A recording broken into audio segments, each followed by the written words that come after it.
Hey Meeple people, and on today's vlog, we are playing Daring Dust Bunnies by Hopwood Games. Let's get into it! In this game, you are a dust bunny, a creature that lives under the sofa. Your fate is secretly linked to one of the colored fluff balls that are making their way across the carpet towards the dreaded vacuum cleaner. The player that gets their secret fluff ball closest to the vacuum will win gold and glory, but be warned, if you get sucked into the bag, you could lose it all. This game is played over 3 rounds, with only the first, second, and third placed fluff balls being awarded medals each time. Hey Meeple people, and hello Sarah. Hi there. So Sarah, what game are we playing on today's vlog? Today we're going to be playing Daring Dust Bunnies, a 2 to 5 player game from Hopwood Games. They sent us this copy for the channel. Thank you so much. In this game we are dust bunnies, and we are attempting to race towards this vacuum down here, but we don't want to get too close to the vacuum because we don't want to actually get sucked into it. Would you like to know kind of how it plays, Nick? Yes. Okay, so each of us at the beginning of the game is secretly assigned a fate token. Maybe Nick will show you his. I'm not going to show you mine. All right, so that's Nick's fate token. That represents the dust bunny color that he wants to win this race. Now, we try to keep that a secret throughout the game, but there is a chance it might be revealed. What's going to happen is we're going to be playing cards and doing things in an attempt to get these dust bunnies either as close to the vacuum or into the vacuum if they're not our color as possible. So Nick showed you his fate token. That's the color of dust bunny that he wants to get as close to the vacuum as possible. Now, I don't know what Nick's fate token is. Let's pretend for a second that it's green. If at the end of this race, it looks something like this. If Nick is the green, then he is going to take first place in the race because his dust bunny is as close to the vacuum as any other dust bunny without being sucked into it. Now let's say in this case that Nick was actually the black dust bunny. Well, and then he would actually completely lose the race because he went too far and got sucked into the vacuum. And if I had any medals, I'd lose them. Yes. So what happens is we play 3 races. At the end of 3 races, we'll kind of look at the medals that you've maybe won in any of the previous races, and the medal rankings will determine a winner. So for example, let's say that Nick was green in this instance. He would get a gold medal for being the closest to the vacuum without actually being in the vacuum. If at the end of the game, after we'd played 3 races, if Nick was the only one with a gold medal, then he would win. So the way that it works is we all have our dust bunnies start down here at the start, and we get a hand of cards. And what you're going to do on your turn is you're going to play a card from your hand and manipulate the game state in some way. Most of the time it's moving a dust bunny. For example, I could play this one here and I move the brown dust bunny 1 space forward. Now, like I said, sometimes there are other cards in your hand that will manipulate the game state in different ways, but for the most part, they're these colored number cards. On your turn, you'll play a card and you'll move a dust bunny, the number of spaces indicated by the card. And when you finish your movement, one of 2 things is going to probably be true. You're either going to be on a carpet space alone, or maybe you'd be on a carpet space with other dust bunnies. If you're on a carpet space alone, then you get to do the action of that carpet space. And there are different actions for each carpet space. They're either going to allow you to play additional cards. Maybe they'll let you get rid of some cards from your hand without having to play them. Maybe they'll let you move an extra dust bunny. They'll just do different things. So if you end up on a carpet space by yourself after you've ended your movement, then you get to do the action of the carpet space. If instead you end your movement on a carpet space with other dust bunnies, you're going to get to collect static, which is a token and a resource that you'll need to play other types of cards in the game. Now, in this game, we each start with 3 static, and there's no general supply. So the static that each player has is the only supply that's in the game at all. If I need static and there isn't any in the sort of resource area over here, then I'm going to take it from an opponent. So if I ended up in this situation here where I needed to collect 2 static, then I would take that from Nick since there isn't any over here. If I wanted to, on my turn, I could, either before or after I do this here, I could play any charms or tokens that I have. Tokens are going to be these wire tokens right here, and charms are going to be these cards right here. Let's just grab one of these. Let's grab this one. Okay, so before or after I play my card, I can also play a charm or a token.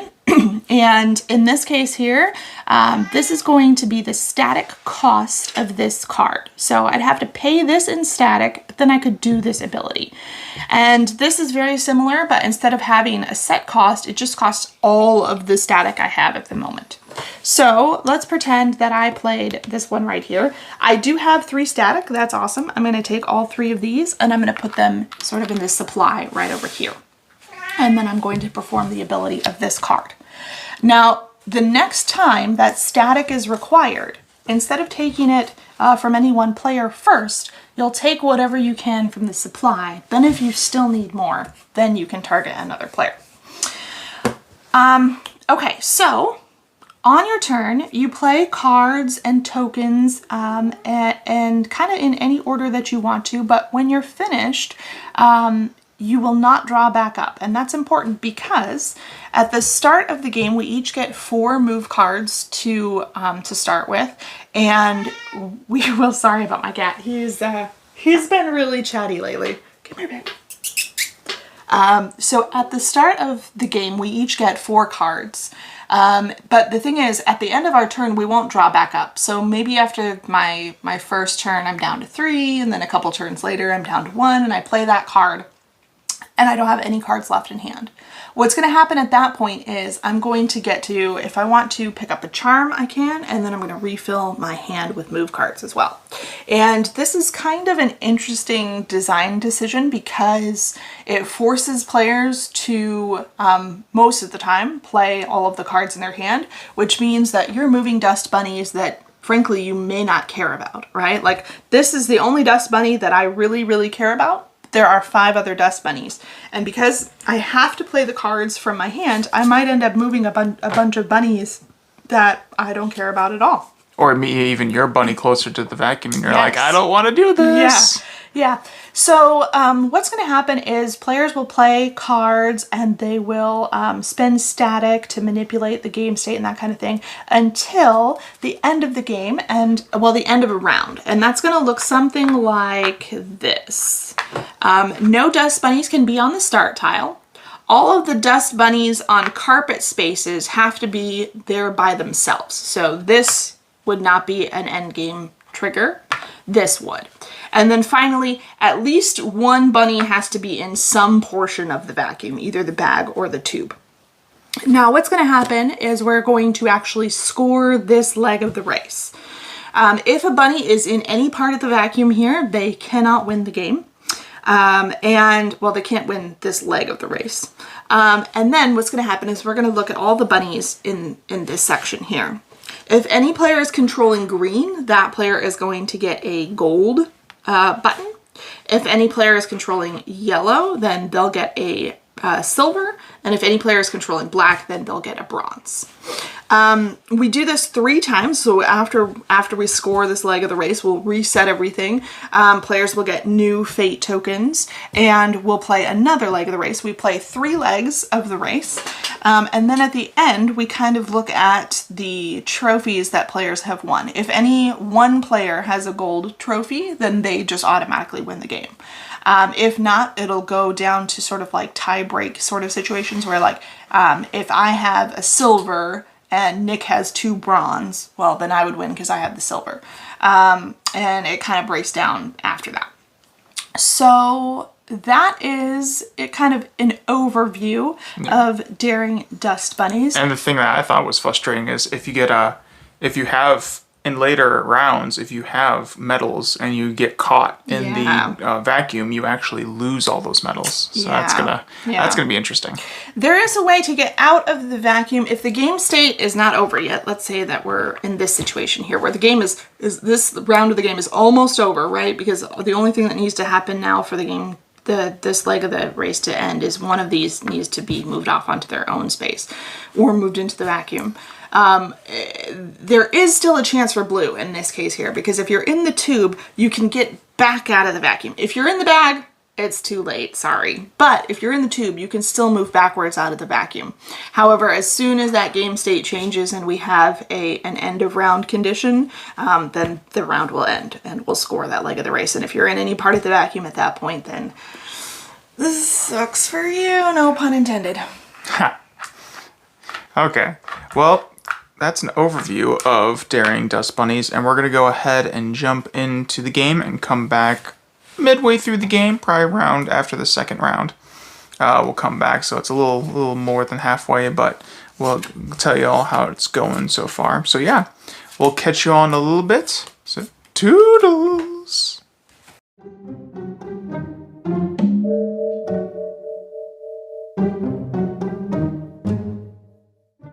Welcome back, Meeple people, and hello, Sarah. Hi. So how is Daring Dust... Oh, gosh.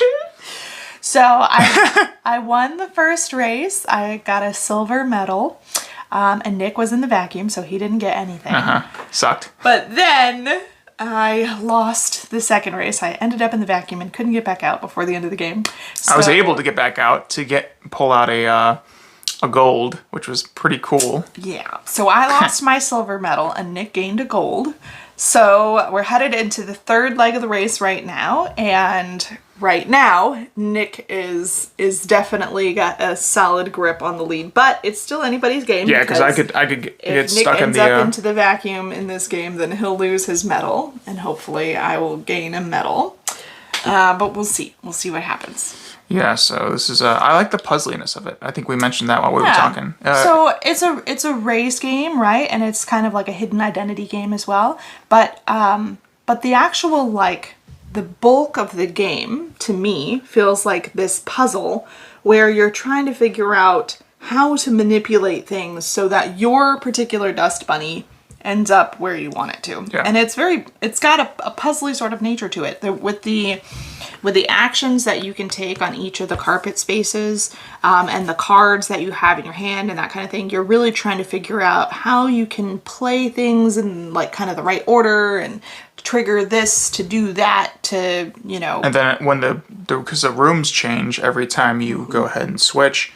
And then there are some rooms with this is only 2 rooms when there are other rooms that have 3 spaces instead of 2 spaces, and so then that makes the 4 cards and the 3 cards it sends your there's only 5 dust bunny carpet spaces in this leg of the race, right? Yeah. So if you have to spend a 4, you're gonna end up all the way down here right away, And so it makes for the race to be shorter, but then you're having to juggle it because you have to play out your cards unless you can hit that dump space. And so you can dump your card that you're trying not to send your dust bunny flying up there, but you don't know what your opponent has, because if your opponent has the card a 4 and then your fate is that color, then you're flying up there and you're like, oh my gosh. There's an interesting part too where no matter how far your dust bunny would travel, if it ends up in the vacuum, it stops in the tube. So you have a little bit of time to try to get it back out. Yeah. But if it would move any further on a future turn, then it moves from the tube into the bag. And then you're done. And then there's no You're help done, in it kid. then. Yeah.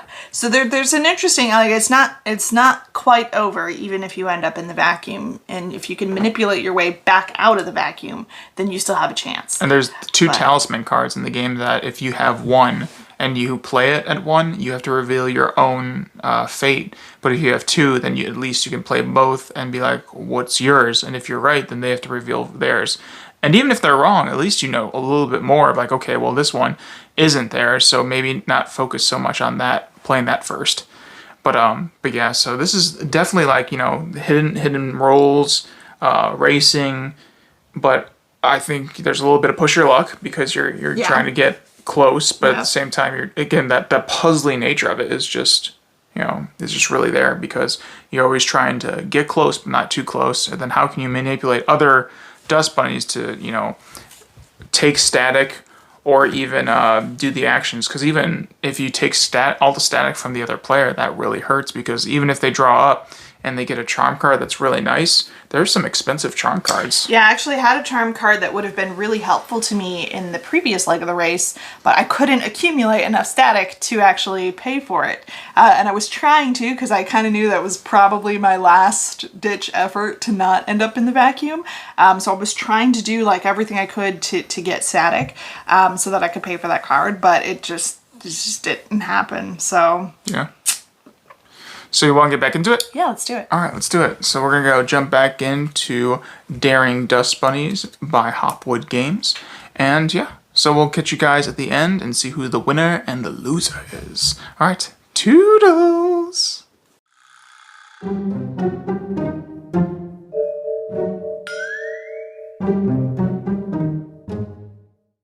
Welcome back, Maple People, and hello, Sarah. Hi there. So, how did it end? How did the Daring Dust Bunnies do? My Dust Bunnies were too daring and constantly ended up in the vacuum. So, Nick wins with 2 gold medals. Yeah, I was surprised with that. I was, that's I feel like that's kind of hard, but this is a 2-player, so it's not too many rooms, but... We were actually talking about it. I think that the game would be a lot more chaotic with more players, and I don't know if I would enjoy it more or less. I think it would be more silly fun, but I also think that some of that puzzly nature that we find in a 2-player game wouldn't be there quite as much. And I think for me, that's what I'm enjoying about this is, the puzzle of, okay, how can I manipulate the game state so that, I can manifest what I want to happen. And there's a lot of ways to do that, right? It's it's pretty simple, but there's a lot of ways for you to kind of manipulate things. You have each of the carpet tiles has actions that you can take, right? And if you send a dust bunny to an action space where there are no other dust bunnies, then you get to do that action. So that's one way that you can manipulate things, right? If you have cards in your hand, you could I could send this dust bunny to this location and then I could do this extra action. That's one way that you can manipulate. Another way is by spending your static tokens to play special cards that will give you different abilities and help you to manipulate the game kind of in your favor. And then there's also these cat and dog tokens, which we haven't previously talked about, but I'll talk about now. There are cards in the game for the cat and cards in the game for the dog. And when you play one of those cards, you can either swap the room that they're in, or you can manipulate the dust bunnies that are in their room. So the dog, if you play a dog card, then you can send dust bunnies in that room backwards up to 4 spaces. And if you play a cat, then you can send dust bunnies in that room forward up to 4 spaces. So there's really a lot between the pet cards, between the tile actions, and between, the cards that you have in your hand. There's actually quite a bit of potential that you have for manipulating the game state. And it's really fun, in my opinion, to sort of figure out how you're going to use all that you have at your disposal, hopefully to your advantage, right? But best laid plans, sometimes it doesn't end up the way that you expect that it will, or sometimes other players do something that you weren't. We were hoping that maybe they wouldn't do that, maybe they do something else, whatever. And I think that it's a really interesting experience, and it's actually quite a bit of fun. Very cool. What do you think, Nick? Yeah, I like the puzzliness of it was really cool. I think the vacuum is a little punishing, especially, but at the same time, I call it punishing, but it can happen to anybody and you can always gain back. Like at the last game, if someone has medals, they could lose them and then you could gain that medal to win. Or, a higher medal or a lower medal, like the hierarchy we were talking about.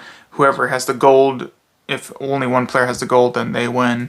If someone ties, then they move to, okay, who has silver, the most silver out of those two. So I call it punching, but I just think, it would be, it was kind of hard to get these two, and it would really have sucked if I lost it. Or if I had that one and lost it at the last game. In the last leg of the race, Nick had 1 gold and I had nothing, right? And we were playing out the last leg. And I was wondering, I had already ended up in the tube of the vacuum. Now you can get out of the tube, but I didn't have any way to do that. So I didn't think that I was going to be able to get out of the tube. And Nick was brown, so I was like, okay, if I can just get him into the vacuum with me, he'll lose his existing medal, and then neither one of us will get a medal for this race. And I don't know what would happen in that instance because the rules don't say anything about, like, if no player has any medals, who wins? I think that would be pretty unique circumstance. Also, at the beginning of that round, I immediately had to play a talisman card, and I only had one, so I had to reveal my thing. So at the beginning, right first thing, she knew I was brown. I was like, oh my. And even with all that foreknowledge, I still couldn't manage to shove him into the vacuum. I was able to swipe up my card because I did a take action, so I took it, and you were thinking, cool. I had 2 brown cards in my hand. I had a 4 and a 2. And I was like, sweet, I have enough brown cards to get him at least into the tube. But then he he moved a dust bunny onto a space where he could take a card, and he just randomly happened to take the number 4 brown. And so I was able to manipulate not playing that for a while. Exactly. And because I had a charge card, a special card that would allow me to give all my movement cards to my opponent. And then I could draw up, but now I don't want to play that because I want to be able to put that 4 out there when I could. There are other things too, like we had an item earlier, it was called the paintbrush, I think of Destiny maybe? We must have shuffled it back into the deck, but it was a card where you had to spend 4 static to be able to actually make it happen, but you could play it when you played any other color, so that you could say that was any color you wanted. So if I would have had that card in this round, I could have, if I had enough static, I could have paid the static and then played any card, but moved any token that I wanted to as well. So there's a lot of different ways for you to kind of manipulate the game. Yeah.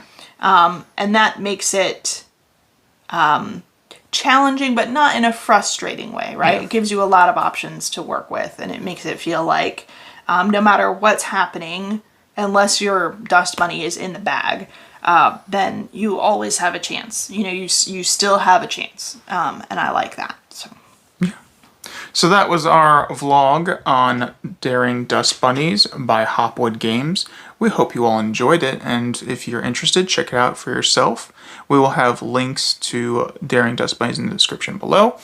But until next time, remember to subscribe and like this video, and to keep up to date on all of our videos by subscribing. But until next time, we'll talk to you guys later. Toodles!